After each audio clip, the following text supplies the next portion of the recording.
Okusinziira ku lukangaga lw'ebyokulonda olwafulumizibwa akakiiko k'ebyokulonda olunaku olw'enkya ng'ennaku z'omwezi 27 abalonzi mu bibuga ne munisipaali 56 okwetooloola eggwanga lyonna lwe bagenda okukka obubookisi okulonda abakulembeze baabwe abaana abatuusaako obuweereza mu kisanja kino ekya 2026-2031. Okulonda kuno kwa muteeko gwa kusatu ng'okwasooka kwali kwaba pulezidenti kw'ossa ababaka ba paalamenti nga n'okusembyeyo kwe kwaba ssente ba disitulikiti ne bakansala baabwe kw'ossa bammeeya b'ebibuga ne bakansala baabwe. Era akakiiko k'ebyokulonda kagamba nti buli kimu ekyetaagisa mu kulonda kuno kyamaze dda okutuusibwa mu disitulikiti zonna 56 ezirina municipalities n'ezo ezirina eggombolola. Era we zinaatuukira ssaawa emu ey'okumakya olunaku olw'enkya buli kimu ekyetaagisa kya kubeerawo. Abakazi b'akakiiko k'ebyokulonda beetegese era bajja kuba balinze okutandika okutambuza okulonda. Wano abakulu mu kakiiko k'ebyokulonda batubuulidde waliwo ebifo bisatu abalonzi baayo nga tebasobola kulonda ababaka baabwe mu kulonda okwasooka olw'ensonga ez'enjawulo, kyokka abantu bano nabo olunaku olw'enkya bakuweebwa omukisa okulonda ababaka baabwe.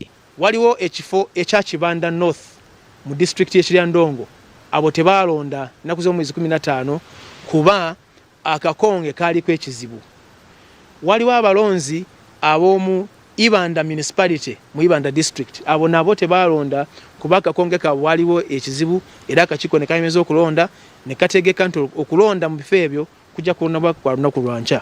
Waliwo n'ekifo ekirala mu Ajuri county eri Ajuri eri mu district ya Eleptong. Omwogezi w'akakiiko k'ebyokulonda Julius Muchunguzi bw'ati akunze abalonzi okujjumbira okulonda okw'enkya kuba kukulu nnyo mu buweereza bwe beetaaga ng'abalonzi, ng'obuweereza bwa gavumenti bwonna wano we busibuka okusaasaanira abantu.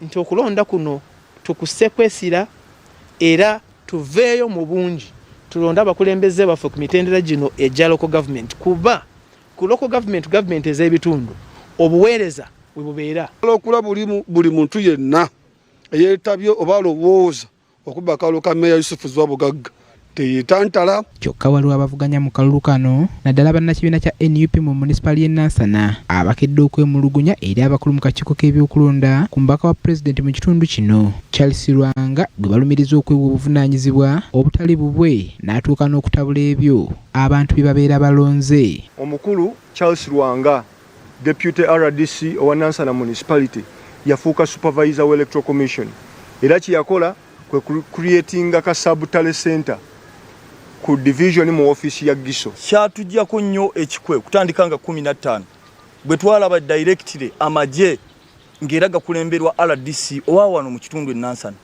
nga gagenda gakuba abantu, gagenda genyigira mu kuyiwamu obululu nga bawa obukuumi ebibinja by'abavubuka ebikola effujjo. Bannakibiina kya NUP bano balumiriza omubaka wa pulezidenti mu kitundu kino okuleeta amaje ng'okulonda kuwedde ne batandika okukyusa ebyo ebibeera birangiriddwa mu bifo ewalonderwa olwo bagenda okutuuka ku gattira eddene ng'ebisomebwa si bye balina. Bajjawo box ku ssaawa 11 ne bazijjawo ne bagamba obudde buyise ne bazitwala nga sinsiiringe nga n'abaana ati babawadde diala forms ne batuuka eri gye bakyusiza buli kimu ne babagani musayiningire ddala wano olw'okufunza obudde wali tujja kubeera ki bize. Kati omwana n'amala okuzisayininga then n'akola ki najja bwe batuuka wali ne bafiiringako zino fomu bbiri, omwana bwe bamuwa eno gwe balaba ali gundi ennyo, endala ne zisigalawo nga nsayininge agenti agisayininze naye ate nesigala nga takoze eki tejjuziddwa. Bano bwe batyo balajanidde.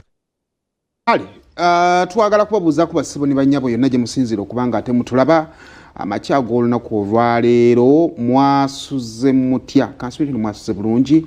Ennaku z'omwezi ziri 27 omwezi tukyali mu gwa January 2026 gwe mwaka gwe tutambuza. Twebaza Mukama Katonda asobodde okutuba nga atukeesa ate olunaku olwaleero ne tubeera mu balamu. Ekyo nno kyebalize Mukama Katonda, ebirala bijja kubanga bikusangayo.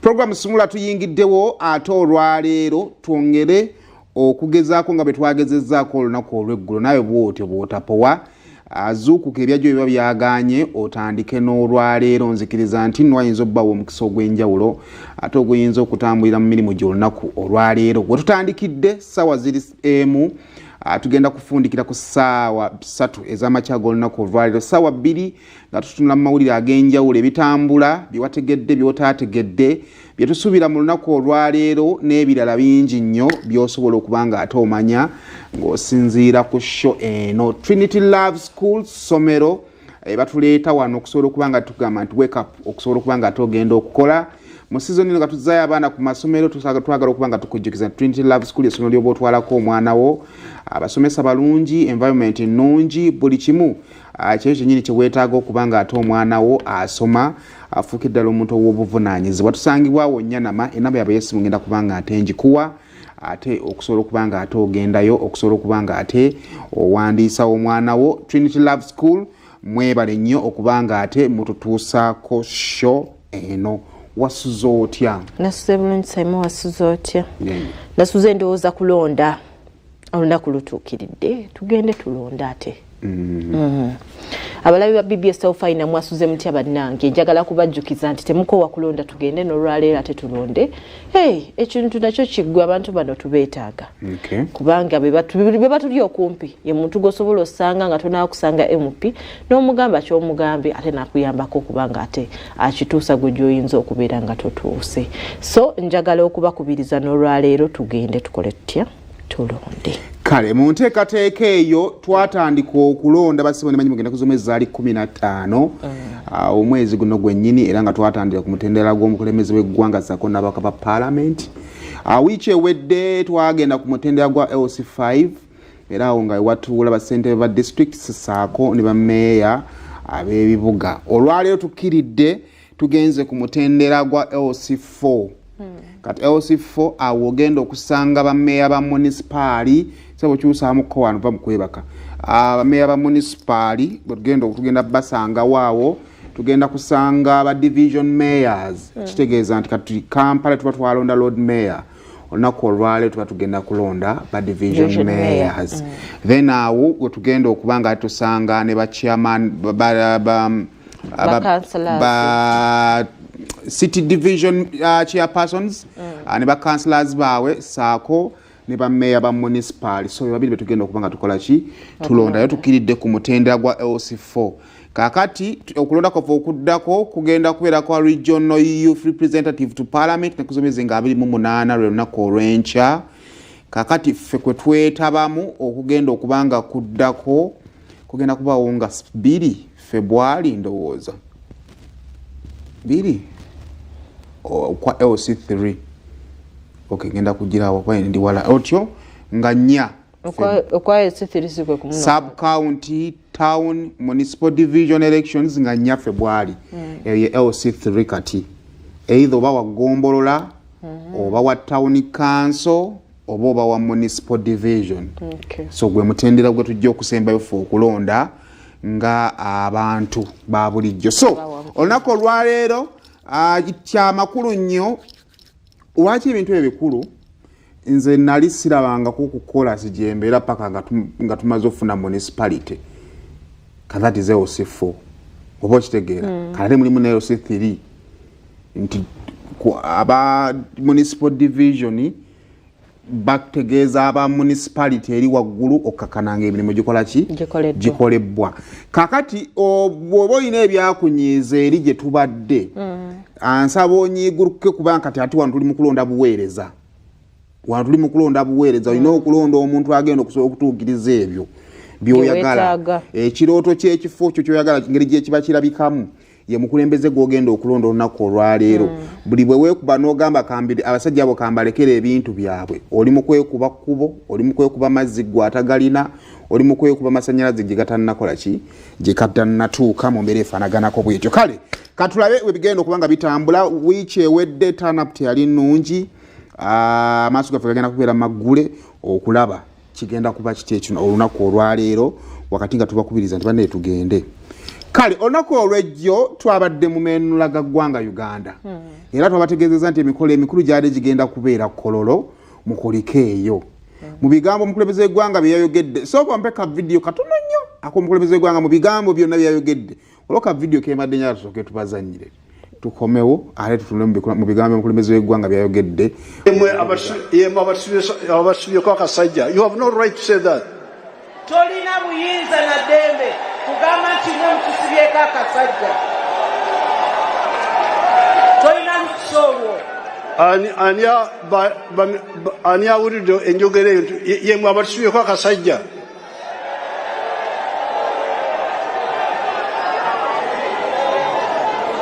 Why would the police hear this and keep quiet?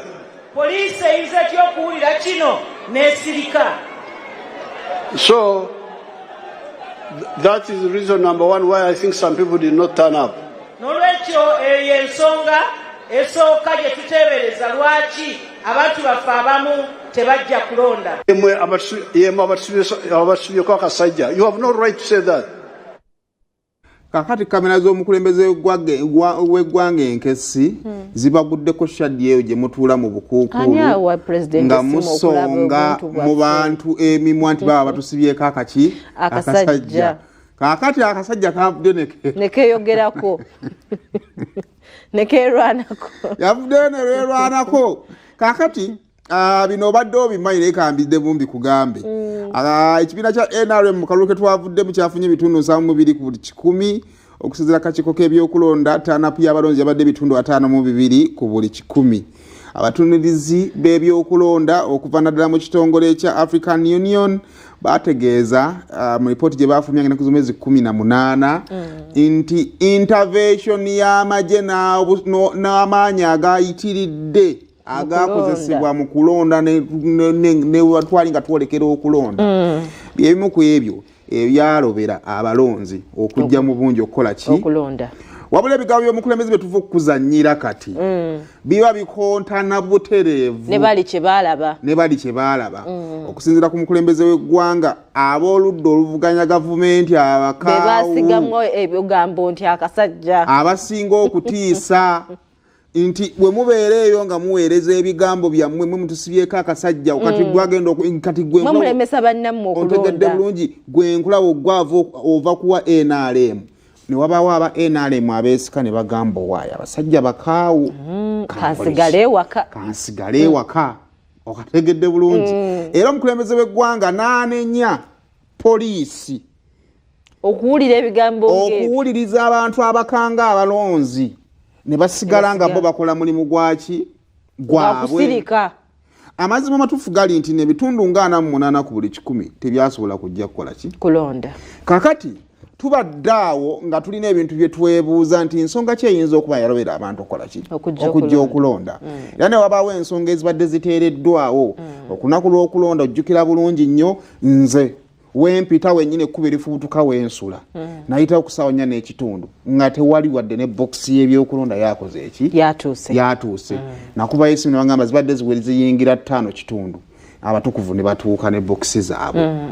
Kakati ffe abamu tubadde tutandise okukuba tokinga bakakiko k'ebyokulonda okulwisa ebintu ebirondesa mu bitundu ebimu obuuma ne bugaana okukola ki okukola nga ffe byebituli bye tutunamu ne tugamba nti oba bye byalemesa abantu abo ne bagamba baneffe tulina ebyokukola katuddeyo. Naye bw'osinzira ku mukulembeze w'eggwanga ye alumiriza agamba obukaawu bw'abannankyukakyuka kimu biri mwe mutusibyeko akasajja. Omuntu n'atya n'agamba twali tuwayiriza bannamagye nti baatiisa abantu kumbe abantu mwe mutiisa ffe feesi zitujjudde ebibomboola ffe tufaanana abaki ab'amagye. Naawe oli ajja kukubuuza nti omanyi byonna bisobola obirowoozaako buli bw'obeera mu society naddala mu bino ebitundu bya urban osobola okukkiriza nti abantu b'enkyukakyuka bangi kati gwe gavumenti oyinza okukkiriza nti eddoboozi liyinza obutayitamu ate olumu baba babanyi okusinziira olusinga otya kyekinantuukako. Kati oli yali ayambalira n'angamba oli yagamba nti ku polling station Mwami Kyagulanyi we yalondera yafuna obululu 6 President Museveni n'afuna obululu 2 we yalondera kati nanga awembeera era Kyagulanyi yafuna obululu bwali 7 era Museveni n'afunawo 2 kitegeeza nti nno abenali gye bali naye ba silent majority. Wabula ekibuuzo kiri kimu bwe tuba tutunuulira ensonga ezaalobera bannayuganda okugenda okulonda mwe mutusibyeko akasajja yeyinza okuba ensonga gy'otandikirako ki pulezidenti yabadde singa omukolo bubi kubanga anti kyetulina ekyamazima kyetulina okukiriziganyako y'ensonga lwaki abantu tebajja kulonda yeetaaga okwogerwako era tuze tuzigatta mpola mpola katufunyeyo neeno kati omukulembeze w'eggwanga yagamba abali ku ludda oluva gavumenti mutusigamu ebigambo nga bayambibwako poliisi abalaba nga boogera ebigambo n'esirika bebalobera abantu okukola ki okugenda okulonda kakati era ndowooza nze njagala n'abantu nabo batubuulire muki ekyabalobera okugenda okukola ki okulonda bulijjo eno y'ensonga nga temugyogera abasilent majority abali abasirise with evidence tojja kujjuukiriza bujjuuliriza musobola okubanga waliwo ab'NRM kubanga President Museveni ekimuluma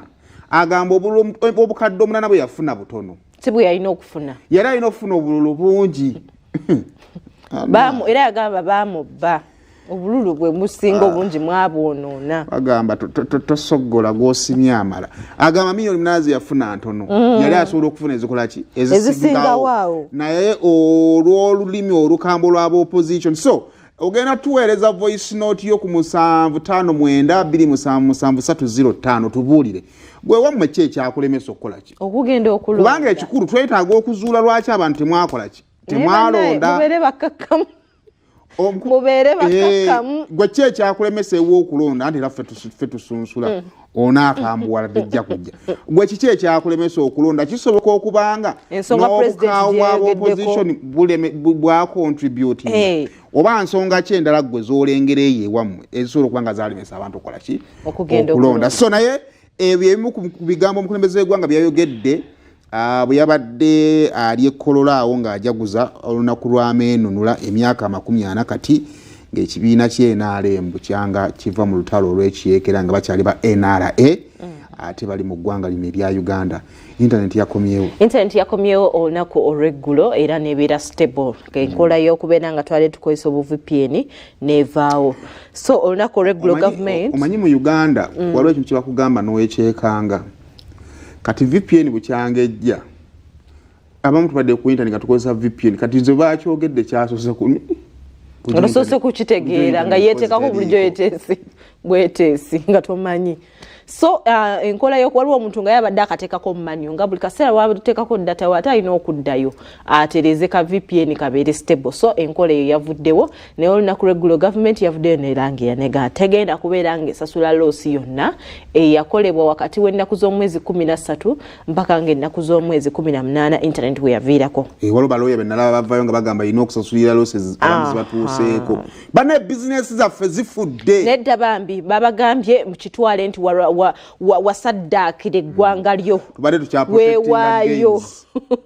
weewaayo no protecting the gains norwanirira eggwanga lyo so loosi yakolebwa oba wakati w'omuntu oba kampuni oba ki gavumenti egenda kusasula yadde n'ennusu 10,000 data waffe yagenderako ku mugundi ng'ogula ogezaako buli dakiika obeera ogezaako olabe naye nga seboti data tasigalako akulaga kwali naye nga takola naye however much ate golaba ng'omuntu yakola losses ez'obalagwe nga gwe wali abantu abalina business ezafa waliyo naddala kajukira bajja ku mobile monies ne bajja ko enkola ya sente jukira abantu bakola buli lunaku okusinziira mu kubala okwabaddewo balaze nti at least ekitono ennyo losses ezaaliwo zaali wakati wa bilioni 7.5 ate nga kampuni nga Airtel ba MTN tevuddeyo nga kinana business zange zafa nnyo bambi sorry wasaddaakira eggwanga lyo mwe bantu eggwanga lye beetaaga nnyo waba waliyo omuntu eyo ali obulungi okusinga ng'osobola nafiirwa miliyoni nga 7 naye olinewampaaka 2 niwampaako miliyoni kubanga era tubitegeera kyetubaddemu buli mwaka tukolaki Uganda njagala so nafiirwa obukadde nga 7 omukulembeze w'eggwanga naye bwenfuna yampaayo nga 2 osobola okugattiragattirakaawo katukoze bubi nnyo so eri eyo omuntu yenna abadde asuubira nti gavumenti eyinza obbaako engeri gyekuterezaamu era CDF y'omu ku baasoose okututeerayo ku mutimbagano gwe ng'atutegeeza nga omutimbagano gwali gugenda okukomawo era tugambe atyawo we are releasing all social media today I thank all the great people of Uganda for their support and cooperation throughout this electoral season. Kubanga mwagumye internet neva kono mukakamu. Awo mpozi nti mwandiganye. Katimbo CDF ojje ko internet mne tugano cooperating ne tukola ki? Ne mube bantu balamu. Kati kibabebaza abalala basobola okwekalakasa. So mubaka bw'omukulu. Hey, you are truly the greatest people on earth and you give us all the courage to God bless you all. Kale tweyanze getugenda kwetoola mu katononye tukyalina bingi nnyo obudde bukyali buto. Lunaku budde bwakachetezi nawera ssaawa emu n'ekitundu ebulayi mukaaga okubeera emu n'ekitundu so abadde ateekateeka ng'olina appointment okubeerawo olina okubeera ku ssaawa 2 by this time olina okuba ng'ofulumye tetumanyi kiyinza kuba nga kiri wabweru naye tulinayo okulonda basibo ne banyabo genda olonde tugenda tuli ku mutendera gwa LC4 tulonda ba municipal mayors ko ne city division mayors so genda obeere ng'ate olonda twetoola mu katono nnyo bwe tukomawo tulina ebirala bingi nnyo. Good morning.